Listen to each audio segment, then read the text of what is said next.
have said this before, but I shall say it again and again. Your boys are not going to be sent into any foreign war. In 1940, Franklin Roosevelt campaigned on the promise to keep the nation out of foreign entanglements, well aware that the American voter had no taste for war. But the president and the country had cause for alarm. With each passing month, the Axis powers' tide of aggression spread, threatening to engulf the world. By the fall of 1941, Adolf Hitler's Blitzkrieg had crushed resistance across Europe, leaving a wake of death and destruction. A Nazi invasion of Britain was stalled, but Hitler vowed to smash the island nation. Half a world away, in the Pacific, Japan's Minister of War, Hideki Tojo, forged a brutal reputation with a murderous invasion of Manchuria and an attack on French Indochina. On December 7, 1941, the foreign war came to America. In the space of 2 hours, a Japanese air assault on Pearl Harbor, Hawaii, decimated the U.S. Pacific Fleet and killed nearly 2,500 servicemen. Within 3 days, the world was at war.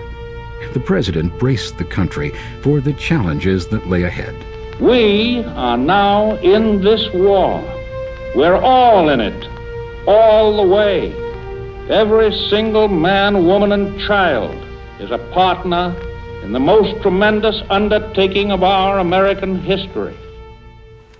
Just 2 years earlier, the U.S. military was weak and the nation ill-prepared for battle.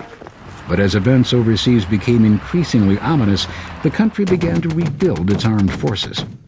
December 7th shocked the nation into dramatic action. "Remember Pearl Harbor" became America's battle cry. Eager young men, anxious to fight, flocked to armed services recruiting offices.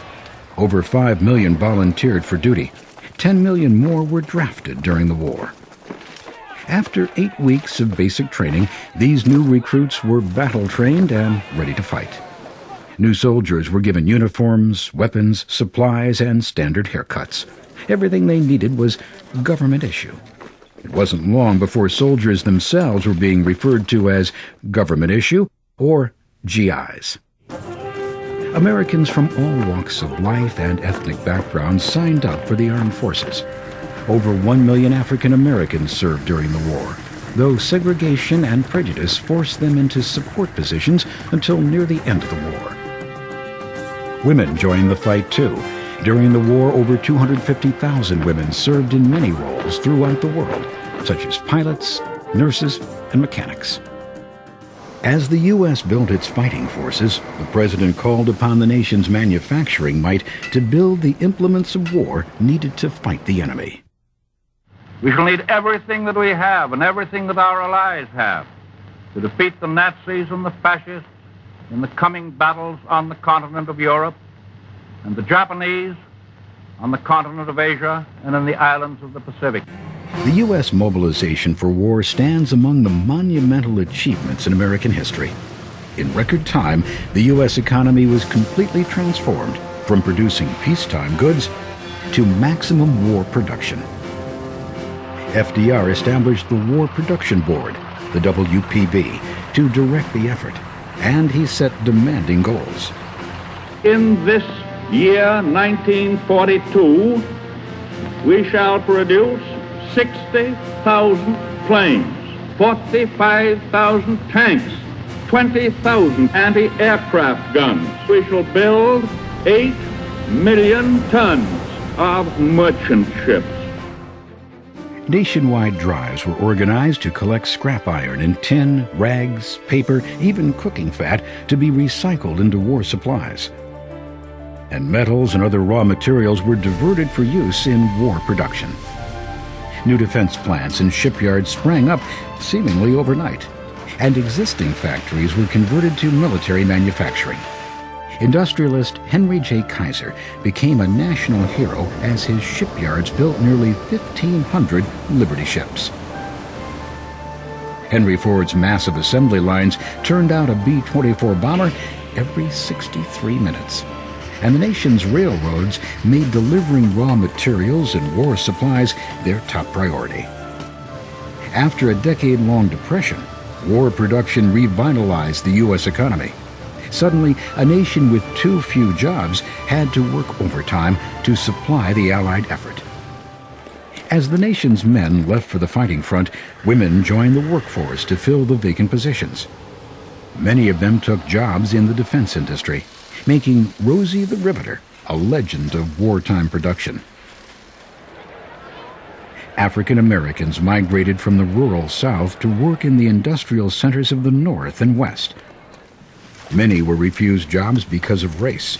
As a result, President Roosevelt issued an executive order barring hiring discrimination in defense industries and the government, and established the Fair Employment Practice Committee to report on unfair work practices, opening the doors of employment for more than 2 million African Americans. By the end of the war, U.S. industry and the American worker were producing more weapons and firepower than all other nations combined.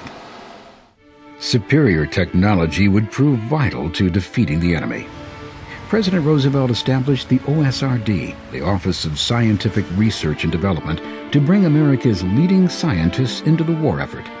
Many innovations developed or improved during World War II are still used today, like radar and sonar technology needed to spot enemy airplanes and submarines, and so-called miracle drugs like penicillin, which prevented the infection of battlefield wounds. Secretly, the OSRD was supervising a weapons project that would play a deciding role in the war, the creation of the first atomic bomb. The cost of war was staggering. To finance the effort, government advertisements encouraged citizens to buy war bonds. Pearl Harbor. Pearl Harbor. What do they ask of us, the heroes we mourn? What do they ask of us, our marching sons across the seas? To stand shoulder to shoulder with them, here at home to do the job of forging the guns of vengeance. Bonds are our weapons. Stop on the way out. You want to say what's in your heart? Say it with bonds. Americans responded, investing over $185 billion toward victory.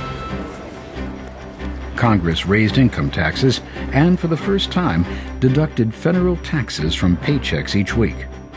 To control inflation, Congress created the Office of Price Administration, the OPA, which froze the price of many goods. The OPA issued ration books, limiting the purchase of groceries, clothing, and fuel, and sending the badly needed surplus to supply Allied soldiers. Americans grew victory gardens for food. They cut back on travel and carpooled or rode bicycles to save precious gasoline. Driving alone was considered unpatriotic.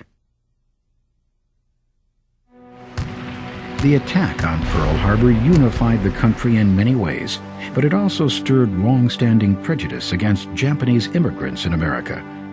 Bowing to political pressure, President Roosevelt ordered the immediate relocation of over 110,000 Japanese Americans to remote detention camps. They were forced to abandon or sell their homes and businesses, in some cases, overnight. Many lost everything. More than 70,000 of the relocated were Nisei, Japanese Americans born in America and citizens of the U.S.